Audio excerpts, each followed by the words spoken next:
Hello students, मेरे YouTube channel पर एक बार फिर से आपका स्वागत है। आज के इस वीडियो में हम अपने सिलेबस के बारे में आपको नहीं बताएंगे, बल्कि बताएंगे कि भारत सरकार ने जो नई शिक्षा नीति लाई है उसमें क्या क्या है। यह एक समीक्षा नहीं होगा, यह सिर्फ जानकारी वाला वीडियो है।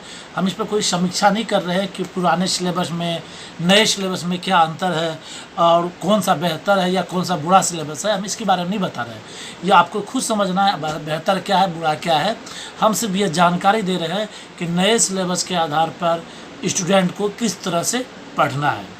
जैसा कि आपको पता है कि पुराना सिलेबस 10+2 था, यानी क्लास 1 से लेकर के 10 तक का क्लासेस होता था। 10th में बोर्ड होता था, फिर 11th-12th होता था, वहाँ बोर्ड होता था, फिर 3 साल का ग्रेजुएशन होता था, 2 साल का MSc होता था, फिर MPhil PhD होता था।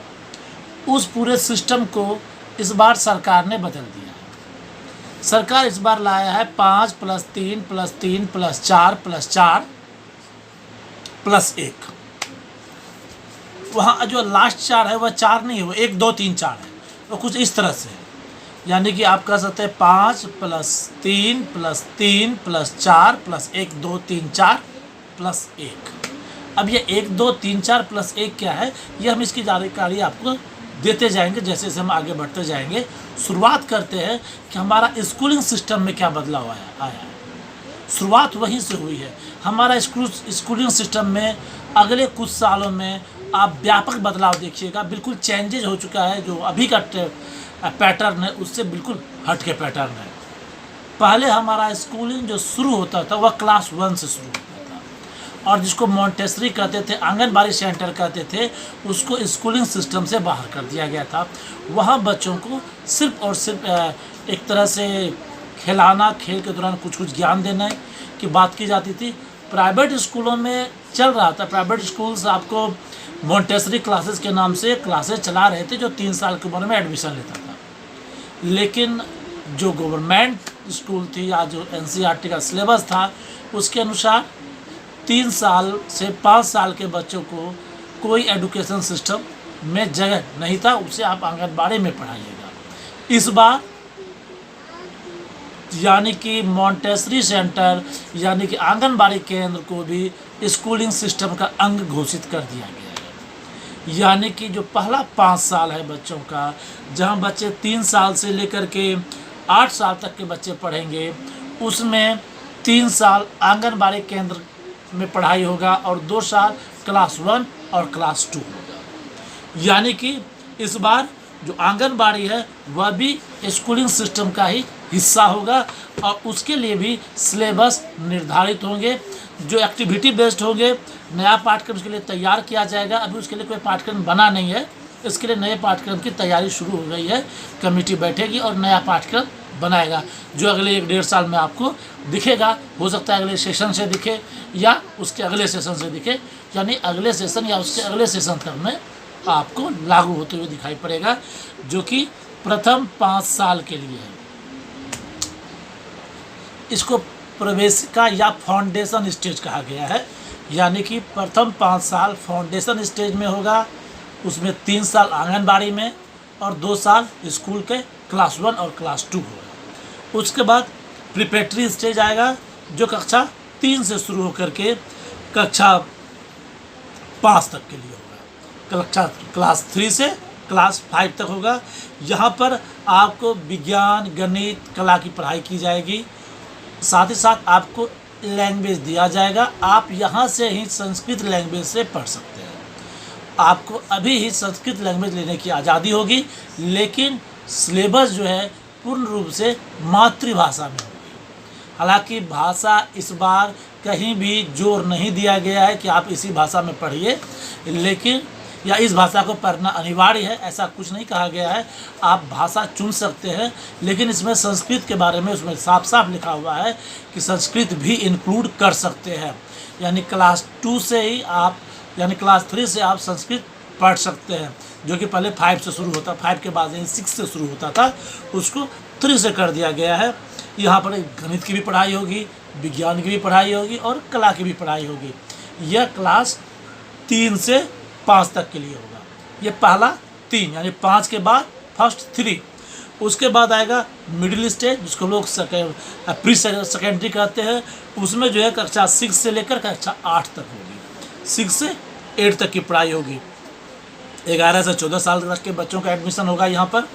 और इस उम्र के बच्चों को विषय आधारित ज्ञान दिया जाएगा। साइंस में फिजिक्स, केमिस्ट्री, मैथ, बायोलॉजी, इन सब विषयों का, हिस्ट्री, ज्योग्राफी, इस विषय आधार उनको ज्ञान दिया जाएगा। साथ ही साथ एक कौशल विकास योजना को इसी स्टेज पर जोड़ दिया गया है, यानी कि क्लास 6 से ही आपको कौशल विकास की भी पढ़ाई करनी होगी, यानी एक ऐसे सब्जेक्ट की जिससे आप कुछ सीख सकते हो, पढ़ने के साथ साथ रोज़गार के लिए कुछ काम कर सकते हो। और लोकल स्तर पर, जैसे कि आप लोग जानते हैं कि इंजीनियरिंग कॉलेज में आजकल के ज़माने में जो इंजीनियरिंग कॉलेज में बच्चा पढ़ता है उसको कहीं न कहीं जब 15 दिन का या 20 दिन का इंटर्नशिप करने के लिए भेजा जाता है किसी बड़ी कंपनी में, वैसे ही इंटर्नशिप कक्षा 6 के बच्चों को भी, कक्षा 6 से कक्षा 8 तक के बच्चों को लोकल स्तर पर इंटर्नशिप करना पड़ेगा। जो कोई लोकल इंस्टीट्यूट या कोई लोकल जगह या कोई लोकल, जहाँ पे कि आप लोग ये कह सकते हैं कि स्टार्टअप के दुकानों में, वेल्डिंग के दुकानों में या खेतों में, कहीं जाकर के लोकल स्तर पर आप इंटर्नशिप करना होगा। यह हर साल बच्चों को अनिवार्य होगा 10 दिनों के लिए। उसके बाद आएगा सेकेंडरी स्टेज, जहाँ पर कि कक्षा 9 से लेकर कक्षा 12 तक होगा। यानी पहले सेकेंडरी स्टेज शुरू होता था 11 और 12 तक। 11, 12 और 9, 10 बिल्कुल अलग अलग था।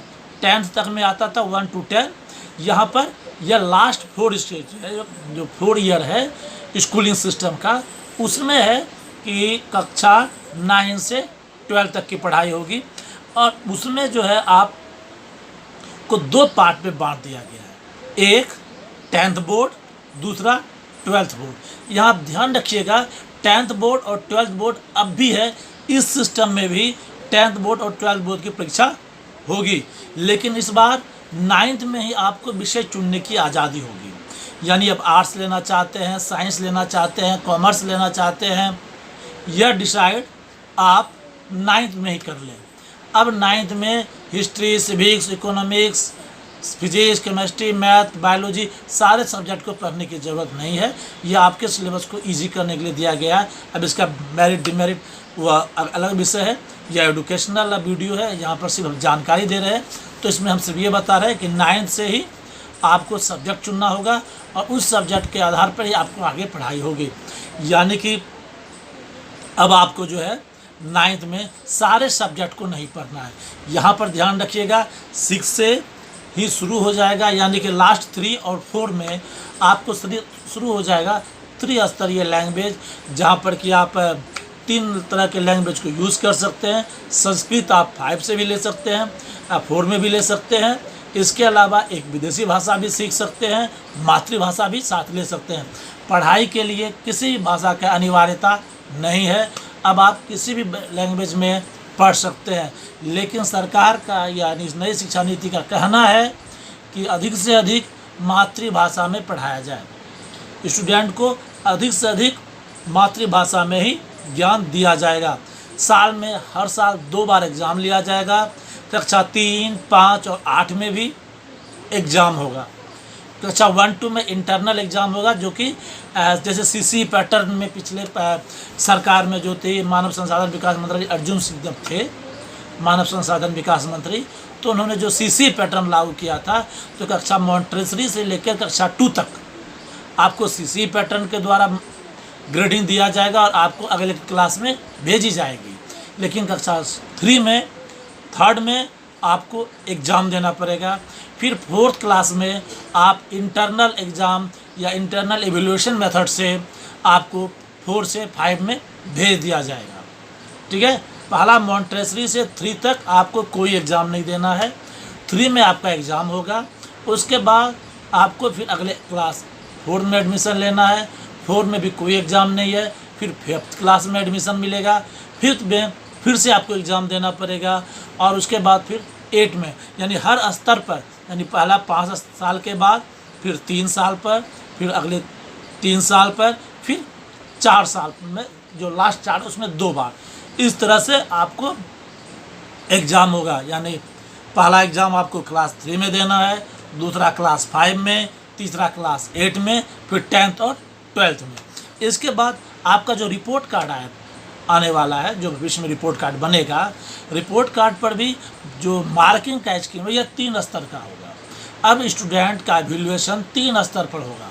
पहला, जो स्टूडेंट खुद अपने आप को एवेल्यूएट करेंगे, हमको किस क्षेत्र में ज़्यादा बेसिस मज़ा आता है, किस में हमको ज़्यादा ग्रेडिंग मिलनी चाहिए, या किस में हम ज़्यादा मेहनत करते हैं, हमारा इंटरेस्ट किस ओर है, इसके आधार पर स्टूडेंट खुद का आकलन करेंगे।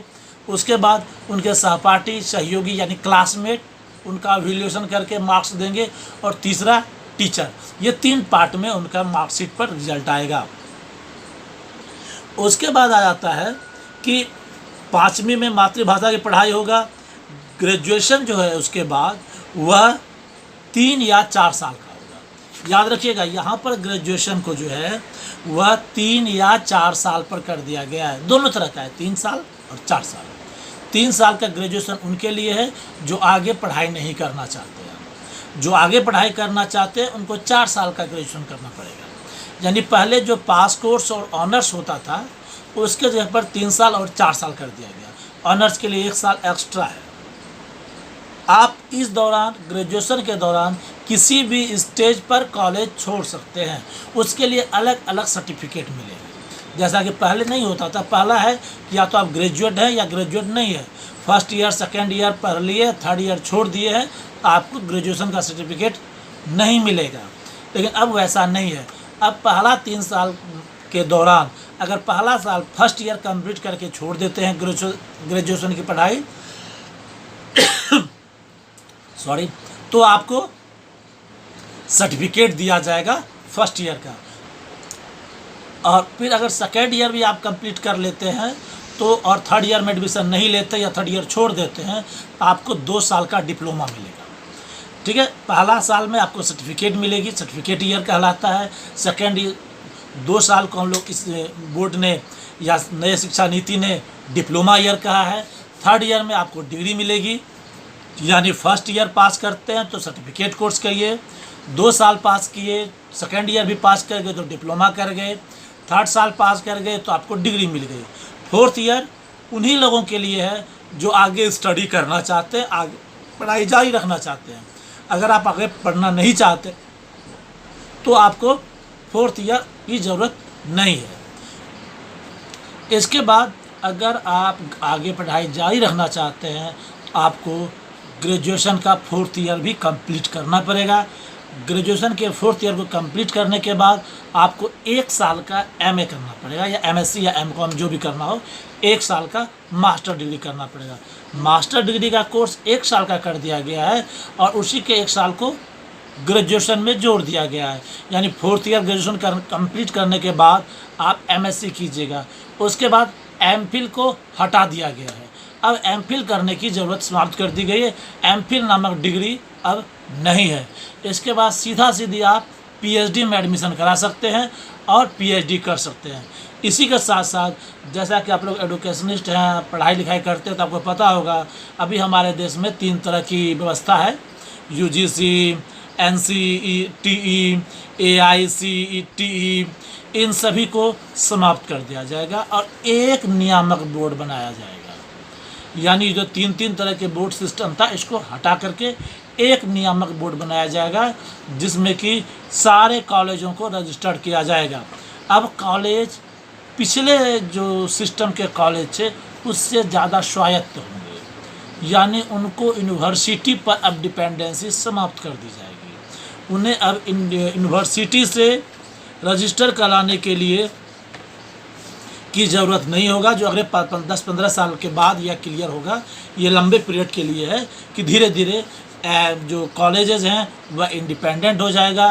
यूनिवर्सिटी की जो ताकत थी उसको रिड्यूस कर दिया गया या समाप्त कर दिया जाएगा। इसके बाद कॉलेज में एडमिशन के लिए कॉमन एग्ज़ाम का ऑफ़र किया गया है। यानी एक कॉमन एंट्रेंस टेस्ट लिया जाएगा जो राष्ट्रीय परीक्षा एजेंसी द्वारा लिया जाएगा। यह राष्ट्रीय परीक्षा परिषद नहीं है, ये एक एजेंसी होगी जो राष्ट्रीय परीक्षा एजेंसी कहलाएगी, उसके द्वारा लिया जाएगा।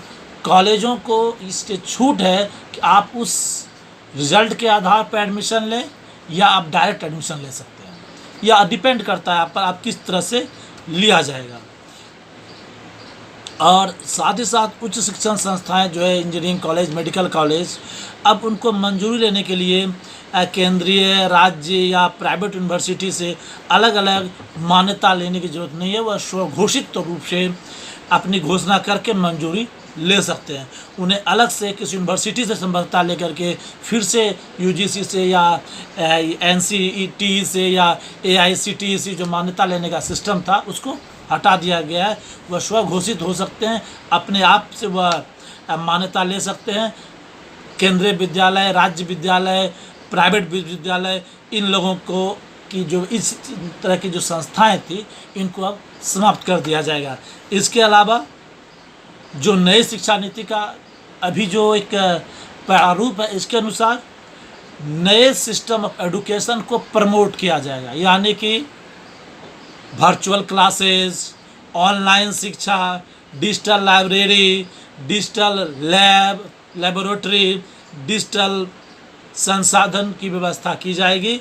ऑनलाइन एजुकेशन पर जोर दिया गया है। त्रिस्तरीय भाषा लागू किया जाएगा जो 6 और 8 से ही लागू है। इसके अलावा एक राष्ट्रीय परिषद होगा जो हर 5 साल पर इस नए एजुकेशन सिस्टम के द्वारा किए गए कार्यों की समीक्षा करेगा और इसमें क्या क्या बदलाव करना है इसकी भी स्टडी करेगा। और इस तरह के बोर्ड में एक बहुत बड़ी बात यहाँ पर लिखी गई है, जिन लोगों को अभी तक एक्सक्लूड कर दिया गया था उनको इन्होंने इंक्लूड कर दिया है। वह है कि धार्मिक संस्थान, इंडस्ट्री और बिजनेसमैन को भी इसमें शामिल किया जाएगा। इनका कहना है इस स्तर से शामिल करने पर उन लोगों की जो डिमांड जो है, उन लोगों की जो ज़रूरत है उसके अनुसार शिक्षा में बदलाव किया जाएगा।